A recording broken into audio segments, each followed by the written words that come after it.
یاد رکھیے کہ قربانی ایک ایسی عبادت ہے جس کا ذکر پچھلی امتوں میں بھی ملتا ہے. جیسے آدم علیہ السلام کے بیٹوں کے درمیان جب اختلاف ہوا تو اللہ تعالیٰ نے انہیں قربانی پیش کرنے کا حکم دیا تھا، اور پھر اس دور کے حساب سے ان بیٹوں نے اپنے طور پر جو انہوں نے چاہا وہ اللہ کی بارگاہ میں قربانی کے لیے پیش کیا. جیسے قابیل نے، جس نے اپنے بھائی حابیل کو قتل کیا تھا، اس نے ایک جانور وہ جو ہے وہ قربانی کے لیے پہاڑ پر رکھا، اور حضرت حابیل نے، جو کہ اس وقت اتنے مالدار نہ تھے، تو انہوں نے کچھ چارہ، بھوسا کہہ لیجئے یا غلہ کہہ لیجئے، کچھ سبزہ، وہ آپ نے پہاڑ پر رکھا. اور اس وقت قربانی کی قبولیت کا دستور یہ ہوا کرتا تھا کہ آسمان سے آگ آتی تھی اور اسے اچک کر لے جاتی تھی. تو حضرت حابیل کی پیش کی ہوئی قربانی اللہ کی بارگاہ میں قبول ہوئی تھی. اس سے ہمیں اشارہ ملتا ہے کہ پچھلی امتوں میں بھی اللہ تعالیٰ نے قربانی کا ذکر فرمایا ہے، جس کا ذکر اللہ تعالیٰ نے سورہ مائدہ آیت نمبر 27 میں کیا. ایسے ہی سورہ حج میں آیت نمبر 34 میں قربانی کا ذکر ملتا ہے، اور اللہ تعالیٰ نے قربانی کا یوں ذکر کیا کہ ہر امت کے لیے ہم نے ایک قربانی مقرر فرمائی کہ اللہ کا نام لیں اس کے دیے ہوئے بے زبان چوپایوں پر. اور ہمیں یعنی اس امت کو باقاعدہ قربانی کا حکم دیا گیا. کیسے؟ جیسے فرمایا فَصَلِّ لِرَبِّكَ وَانْحَرْ، سورہ کوثر میں، کہ تم اپنے رب کے لیے نماز پڑھو اور قربانی کرو. تو قربانی کرنے کا یہ حکم قرآن کریم سے بھی ثابت ہے.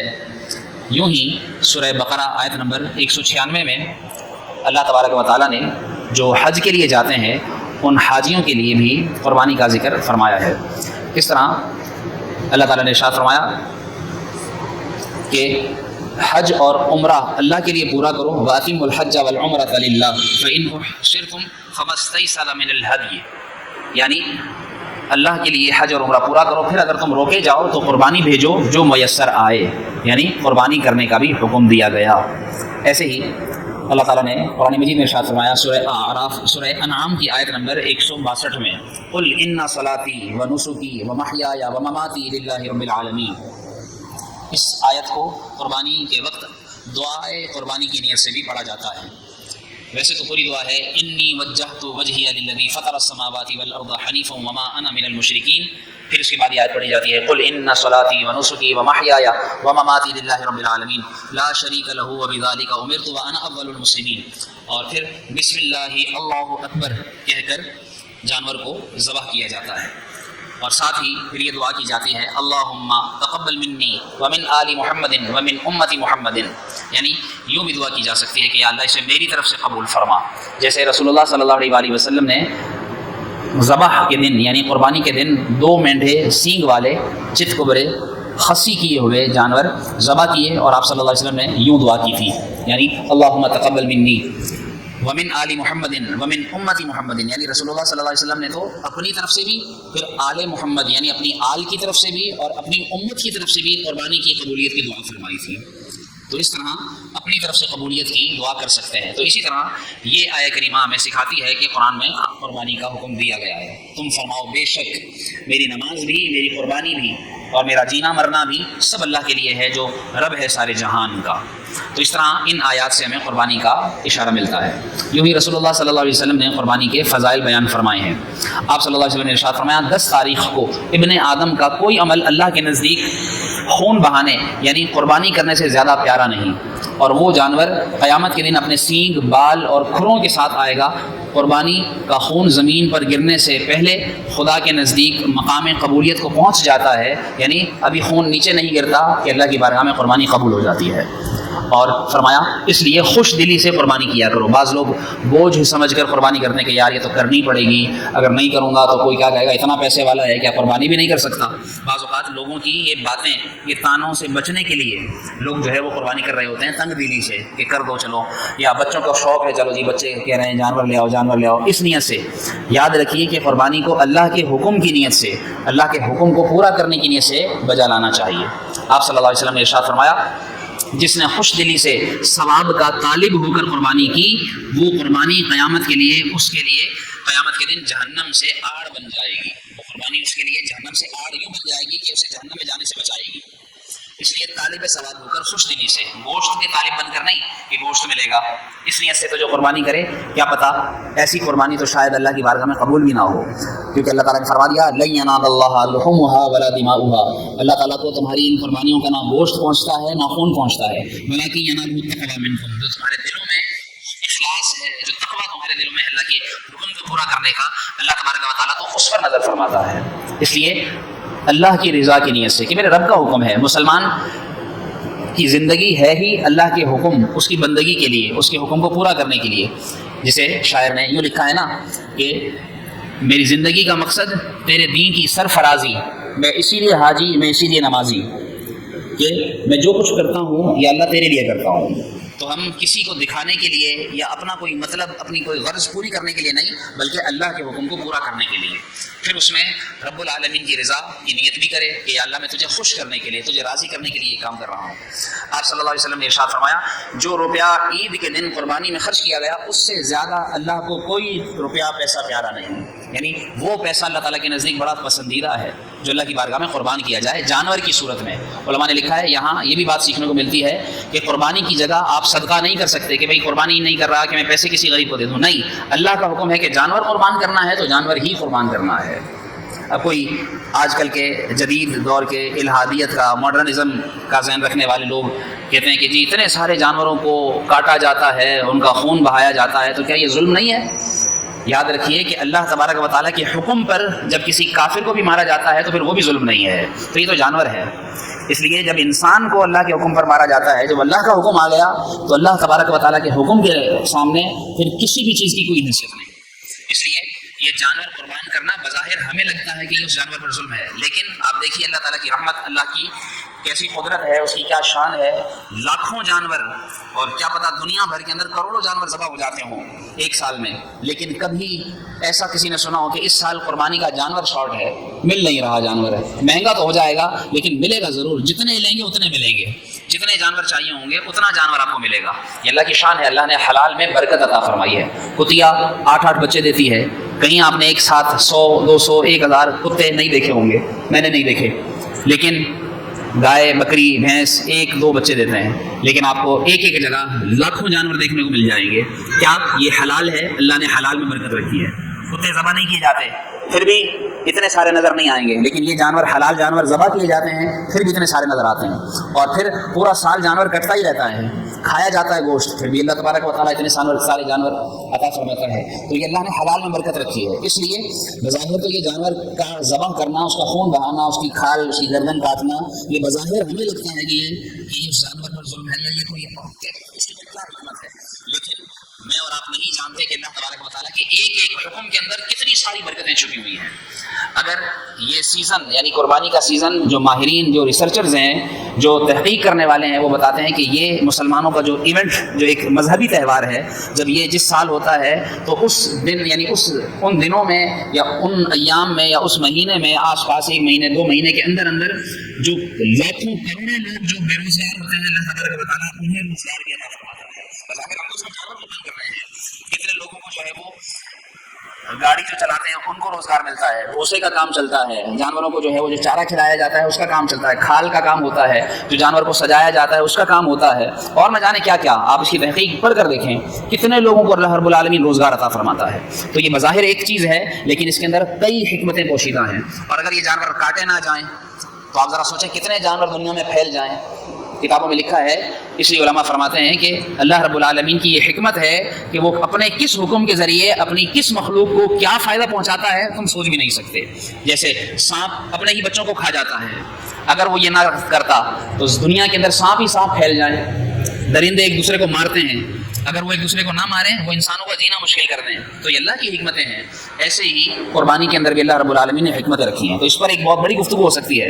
ایسے ہی بظاہر قربانی کرنے والا جانور کے گلے پر چھری پھیرتا ہے، لیکن اس میں اصل تو دیکھیے اس کا فلسفہ یہ ہے نا کہ حضرت ابراہیم علیہ السلام نے اپنے بیٹے کو ذبح کرنا تھا، اسماعیل علیہ السلام کو، اس کی جگہ اللہ تعالیٰ نے جنت سے مینڈا بھیجا اور اسے قربان کیا گیا، تو اگر اللہ تبارک و تعالیٰ بیٹوں کو ذبح کرنے کا حکم دے دیتا تو مسلمانوں کو تو اللہ کے حکم پر بیٹے بھی ذبح کرنے پڑتے، لیکن اس کی شان ہے کہ اس نے بیٹوں کی جگہ رب العالمین نے جانوروں کو قربان کرنے کا حکم دیا، یہ اس کی حکمت ہے۔ پھر جانور ذبح کرنا، جانور کو ذبح کرنے میں جب جانور پر چھری چلائی جاتی ہے تو اس وقت چھری پھیرنے والا اس وقت بظاہر جانور پر چھری پھیرتا ہے، لیکن وہ اپنے نفس کو اس وقت کاٹنے کی نیت کرے کہ میں اپنے نفس پر چھری چلا رہا ہوں کہ آج یہ جانور ہے، میں اسے اللہ کی راہ میں قربان کر رہا ہوں اللہ کے حکم پر، کل کو اگر مجھے اللہ کے حکم پر اپنی جان بھی قربان کرنا پڑ گئی تو میں اپنی جان بھی قربان کر دوں گا۔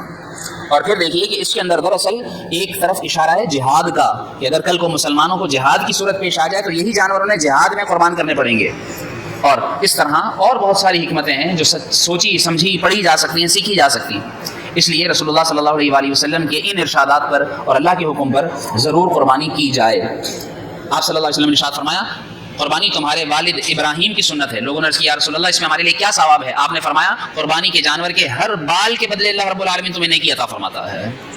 اب وہ نیکی کیا ہے یہ اللہ رب العالمین بہتر جانتا ہے۔ نیکی کسی مصیبت کا ٹل جانا، نیکی کسی بیماری کا ہٹ جانا، نیکی کسی آفت کا دور ہو جانا، نیکی کہ کوئی ایسی مصیبت آنے والی تھی کہ جو آ جاتی لیکن قربانی کی برکت سے وہ مصیبت دور ہو گئی، انسان کا تندرست رہنا، انسان کے روزگار میں برکت ہونا، انسان کی اولاد کا فرما بردار ہونا، یہ ساری نیکیاں ہیں۔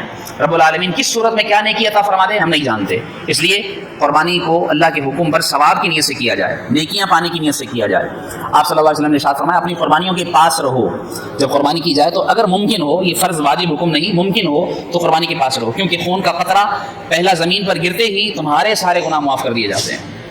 آپ صلی اللہ علیہ وسلم نے ارشاد فرمایا جس گھر میں قربانی کی جاتی ہے وہ گھر قربانی کرنے والے کے حق میں دعا کرتا ہے۔ آپ صلی اللہ علیہ وسلم نے ارشاد فرمایا بے شک قربانی گناہوں کو مٹا دیتی ہے، بلاؤں کو دور کرتی ہے اور اہل ایمان کے لیے دوزخ کی آگ سے حجاب یعنی آڑ بن جاتی ہے۔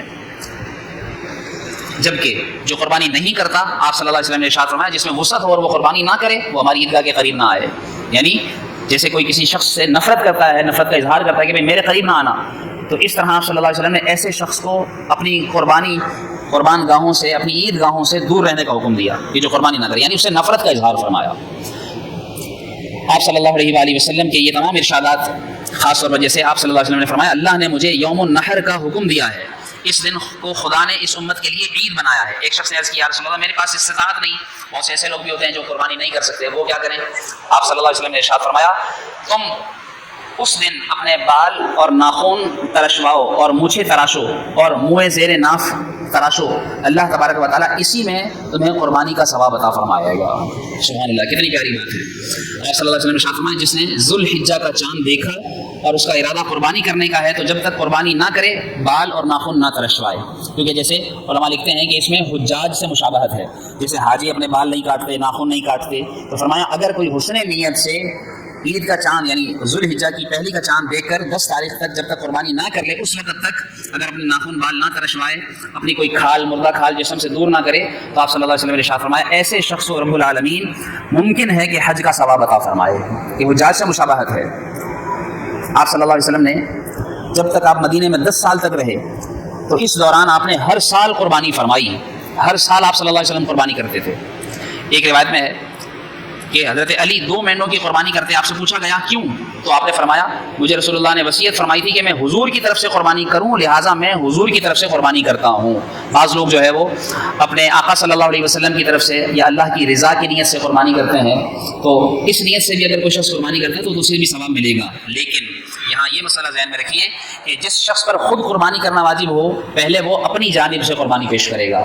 جیسے قربانی کا بڑا جانور ہے، 7 حصے ہیں، تو 7 حصوں میں سے ایک حصہ لازماً اپنی جانب سے قربانی کا کرے، پھر کسی دوسرے حصے میں اللہ رب العالمین کی رضا کے لیے رسول اللہ صلی اللہ علیہ وسلم کی طرف سے، آپ صلی اللہ علیہ وسلم کی امت کی طرف سے یا اپنے مرحوم والدین کی طرف سے یا کسی کی بھی طرف سے قربانی کی نیت کر سکتا ہے۔ اگر اس پر خود پر واجب ہے تو پہلے اپنی طرف سے، بعض لوگ یہ کرتے ہیں جن پر خود پر قربانی واجب ہے وہ نہیں کرتے لیکن اپنے والدین کی طرف سے قربانی کر رہے ہوتے ہیں، تو اس لیے پہلے اپنا واجب ادا کرنا ہوگا، اگر وہ نہیں ہے واجب تو پھر آپ ثواب کی نیت سے کسی کی طرف سے بھی کر سکتے ہیں۔ آپ صلی اللہ علیہ وسلم سے روایت ہے کہ عید الفطر کے دن جب تک حضور صلی اللہ علیہ وسلم کچھ نہ کھا لیتے عید کی نماز کو نہیں جاتے تھے، اور بڑی عید کے دن آپ صلی اللہ علیہ وسلم اس وقت تک کچھ نہیں کھاتے تھے جب تک نماز عید نہیں پڑھ لیتے تھے. یعنی چھوٹی عید کی سنت یہ ہے کہ پہلے کچھ کھا کر جائے، بڑی عید کی سنت یہ ہے کہ عید پڑھ کر آ کر کھائے. اور علماء نے لکھا ہے کہ مستحب یہ ہے کہ پھر قربانی کے جانور کے گوشت سے ہی کچھ کھانا پینا کرے. جیسے لوگ گھروں میں کلیجی بناتے ہیں پہلے جانور کی، اور اس سے پھر لوگ کہتے ہیں کہ بھائی روزے کا نام دیتے ہیں. یہ طریقہ غلط ہے. عید کے دن روزہ رکھنا حرام ہے. سال میں 5 روزے رکھنا حرام ہے. چھوٹی عید کا دن اور بڑی عید کے 4 دن 10 11 12 13 ذوالحجۃ الحرام، یہ ٹوٹل 5 دن روزہ رکھنا حرام ہے. روزے کی کوئی نیت ہی نہیں ہے اس دنوں میں. تو ویسے ہی جو ہے وہ یعنی کچھ نہ کھانا عید کی نماز تک بڑی عید پر یہ سنت ہے، اور عید کے بعد جو ہے وہ کچھ بھی کھا لے تو سنت پوری ہو جائے گی. ضروری نہیں کہ کلیجی کھائے گا تو اس کا جو ہے وہ کھانا صحیح ہوگا یا کچھ اور کھانا جائز ہی نہیں ہے. ایسا بھی نہیں ہے. بعض لوگوں کا غلط کانسیپٹ ہوتا ہے، تو یہ معاملہ بھی ذہن میں رکھیے. ایک واقعہ سمجھ لیجیے، اس کے بعد میں اختتام کی طرف آتا ہوں. ایک بزرگ فرماتے ہیں میرا بھائی باوجود غربت یعنی غریب ہونے کے اللہ کی رضا کی خاطر ہر سال بقرہ عید پر قربانی کرتا تھا. اچھا یہ لفظ بھی سمجھ لیجیے، یہ لفظ کیا ہے؟ بقرہ عید. یعنی عربی زبان میں گائے کو بقرۃ کہا جاتا ہے. با قاف موٹا قاف 2 نقطے والا را اور بولتا بقرہ. اور تجوید کا یہ قاعدہ ہے جب گول تا پر وقف کیا جاتا ہے تو اسے ہا سے تبدیل کر لیا جاتا ہے. ٹھیک ہے، تو اس وجہ سے بقرہ عید. اب ہم اسے جو ہے وہ بقرہ عید کہتے ہیں. تو بقرہ تو ہمارے ہاں جانور جو بکری کا مذکر ہے اسے بقرہ کہا جاتا ہے. تو ہم یہ کہتے ہیں یہ بکرے کی عید ہے. ایسا نہیں ہے، یہ گائے والی عید ہے. عربی زبان میں بقرہ گائے کو کہتے ہیں. اب ہم اسے اپنی اردو میں اس بقرہ کو بکرا پڑھتے ہیں تو یہ غلط العوام ہے. جس طرح ہم جمعہ کو جمعہ پڑھتے ہیں تو غلط العوام کی علماء نے اجازت دی ہے. لیکن بہرحال جو لفظ کی درستی ہے وہ یہی ہے کہ بقرہ عید یعنی بڑی عید اس کو ہم کہتے ہیں. اسے عید الاضحیٰ بھی کہا جاتا ہے. اور اضحیٰ دراصل چاشت کے وقت کو کہا جاتا ہے. تو یہ عید جو ہے وہ چونکہ قربانی چاشت کے وقت عموماً کی جاتی ہے، اس وجہ سے اسے عید الاضحیٰ بھی کہا جاتا ہے. اور اضحیہ قربانی کو بھی کہا جاتا ہے، اس وجہ سے اسے عید الاضحیٰ بھی کہتے ہیں. تو یہ بزرگ فرماتے ہیں کہ میرا بھائی غربت کے باوجود ہر سال قربانی کرتا تھا. اس کے انتقال کے بعد میں نے ایک خواب دیکھا کہ جسے قیامت قائم ہو گئی، لوگ اپنی قبروں سے نکل آئے ہیں. ایک دم میرا بھائی ایک 2 رنگے چت کبرے گھوڑے پر سوار نظر آیا، اور اس کے ساتھ اور بھی بہت سارے گھوڑے تھے. میں نے پوچھا بھائی یہ کیا؟ اللہ نے تمہارے ساتھ کیا معاملہ کیا؟ کہنے لگا اللہ نے مجھے بخش دیا. میں نے پوچھا کس وجہ سے؟ کہنے لگا ایک دن کسی غریب بڑھیا کو بنیت ثواب میں نے 1 درہم دیا تھا، وہی کام آ گیا. 1 درہم کسی غریب بڑھیا کو نیت ثواب سے دیا تھا، وہی کام آ گیا. پوچھا پھر یہ گھوڑے کیسے ہیں؟ کہنے لگا یہ سب میری وہ قربانیاں ہیں جو میں اللہ کی بارگاہ میں پیش کرتا تھا اور جس پر میں سوار ہوا ہوں. یہ میری سب سے پہلی قربانی ہے. میں نے پوچھا پھر کہاں جا رہے ہو؟ کہنے لگے جنت. اور یہ کہہ کر وہ میری نظروں سے غائب ہو گئے. تو معلوم ہوا کہ اللہ تبارک و تعالیٰ یعنی کہ جنت میں سواریوں کی صورت میں قربانیاں عطا فرمائے گا. تو اس نیت سے بھی قربانی کی جائے. رسول اللہ صلی اللہ علیہ وسلم کا فرمان ہے کہ پل صراط پر بھی یہ سواری بنائی جائے گی. روایتوں میں لکھا ہے،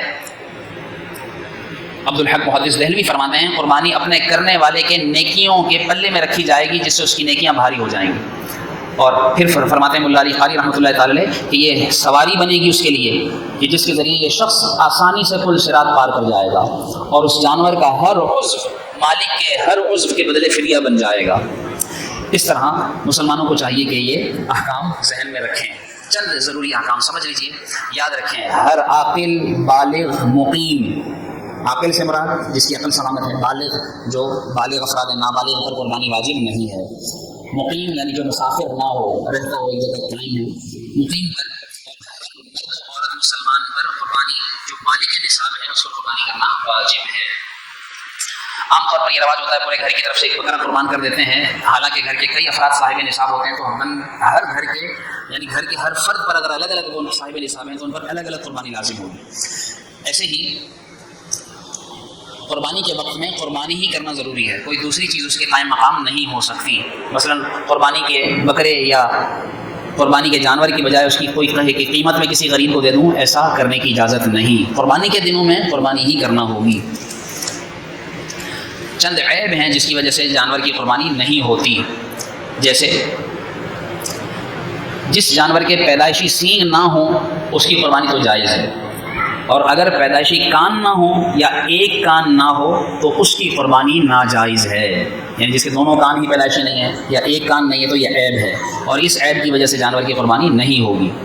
ایسے ہی جو ایسا جانور ہو کہ جو ایک آنکھ سے کانا ہو یا اتنا لنگڑا ہو، یعنی اس کی ٹانگ ٹوٹی ہوئی ہو کہ وہ چل کر کہیں قربان گاہ تک جا ہی نہ سکے، یا جس کے دانت ہی نہ ہوں یا جس کے تھن کٹے ہوئے ہوں تو ایسے جانوروں کی قربانی ناجائز ہے۔ بہتر یہ ہے کہ جب کسی جگہ خاص طور پر اجتماعی قربانی میں جو لوگ حصہ لیتے ہیں تو ایسے لوگوں کو یہ مسئلہ ذہن میں رکھنا چاہیے کہ اجتماعی قربانی میں جب کسی شخص کو وہ قربانی کی اجازت دیں تو یوں اجازت دیں کہ میں نے اپنی قربانی کے جانور کی خریداری سے لے کر ذبح تک کے تمام اخراجات، مثلا کرایہ، چارہ، قصاب کی اجرت، اس کے گوشت، کھال، جھول، رسی، جو اس کے گھنگرو وغیرہ بندھے ہوئے ہوتے ہیں، یہ سب یہ جس کو چاہیں دے دیں اور جو رقم بچ جائے اسے بھی کسی بھی جائز کام میں یہ خرچ کر لیں، اس طرح اختیار دے دیں۔ جو اجتماعی قربانی کروانے والے ہیں وہ اس طرح اختیار لے لیں، تو اس طرح یہ بچت ہوگی کہ اگر وہ پیسے بچ جاتے ہیں کسی جگہ یا کوئی ایسی چیز جو آگے پیچھے ہو جاتی ہے تو ان کے چونکہ اختیار دے دیا تو وہ گناہ گار نہیں ہوں گے۔ بعض لوگ ایسی جگہوں پر اجتماعی قربانی میں حصہ لیتے ہیں جہاں اجتماعی قربانی کرنے والوں کو ہی مسائل کا پتہ نہیں ہوتا، تو نہ تو جو ہے وہ لوگوں کی قربانی ادا ہوتی ہے اور جو اجتماعی قربانی کروا رہے ہوتے ہیں وہ بھی گناہ گار ہوتے ہیں الٹا۔ اس طرح ایسی صورت میں یہ ذہن میں رکھنا چاہیے کہ شرعی مسائل جاننے والوں کے ساتھ ہی اجتماعی قربانی میں حصہ لیا جائے۔ ایک آخری بات یہ سمجھ لیجئے خاص طور پر کہ شرکت میں یعنی اجتماعی قربانی میں گائے کی قربانی کی تو ضروری ہے کہ گوشت وزن کر کے تقسیم کیا جائے۔ بکرے میں تو چونکہ حصے ہو نہیں سکتے ہیں کیونکہ چھوٹے جانور میں تو ایک ہی قربانی ہو سکتی ہے، بڑے جانور میں 7 حصے ہو سکتے ہیں، تو اس میں گوشت کو اندازے سے تقسیم کرنے کی اجازت نہیں ہے، وزن کر کے برابر برابر تقسیم کرنا ہوگا۔ علماء نے یہ بھی مسئلہ لکھا ہے کہ بخوشی ایک دوسرے کو کم زیادہ معاف کر دینا بھی کافی نہیں، ہاں اگر ایک ہی گھر کے فرد ہیں سارے کے سارے تو پھر اس میں حرج نہیں۔ اور ایک یہ حیلہ علماء نے لکھا ہے کہ اندازے سے اگر گوشت تقسیم کرنا بھی ہے تو پھر یہ کوشش کریں یعنی یہ طریقہ اپنائیں کہ ذبح کے بعد اس گائے کا سارا گوشت کسی ایسے بالغ مسلمان کو تحفتاً ہبہ کر دیں جو اس قربانی میں شریک نہ ہو، سارا اس کو دے دیا، اب وہ جس کو چاہے اندازے سے تھوڑا تھوڑا جتنا اندازے سے دے، تو اب کسی کا اگر کم زیادہ ہو بھی گیا تو اب گناہ گار نہیں ہوں گے۔ اور دوسرا طریقہ یہ کہ جو اس سے بھی آسان ہے کہ گوشت تقسیم کرتے وقت اس میں کوئی دوسری چیز یعنی کلیجی، مغز، یعنی گوشت کے علاوہ جو مغز ہے یا کلیجی ہے یا پائے ہیں جو دوسرے جانور کے اعضاء ہیں وہ شامل کر دیے جائیں، تو اب چونکہ گوشت اندازے سے تقسیم نہیں کر رہے بلکہ اب گوشت کے علاوہ بھی دوسری چیز اس میں شامل ہو گئی، تو اب وہ اندازے سے آپ تقسیم کر سکتے ہیں، تو اب اس میں گناہ گار نہیں ہوں گے۔ بہرحال بڑی احتیاطیں ہیں اور بھی دیگر شرعی مسائل ہیں، یقیناً یہ ہمیں سیکھنے سے ہی آئیں گے، سیکھیے اور اجتماعی قربانی میں بھی اور اپنی انفرادی قربانی میں بھی احتیاط کے ساتھ اس فرض کو بجا لائیں تاکہ اچھے سے ہم اللہ کی اس حکم پر عمل کر سکیں۔ انشاءاللہ قربانی کا طریقہ اور قربانی کے مزید چند احکام انشاءاللہ آئندہ درس میں بیان ہوں گے۔ اللہ پاک ہمیں یہ ساری باتیں ذہن میں رکھنے انہیں دوسروں تک پہنچانے کی توفیق عطا فرمائے، آمین بجاہ نبی امین صلی اللہ علیہ وسلم۔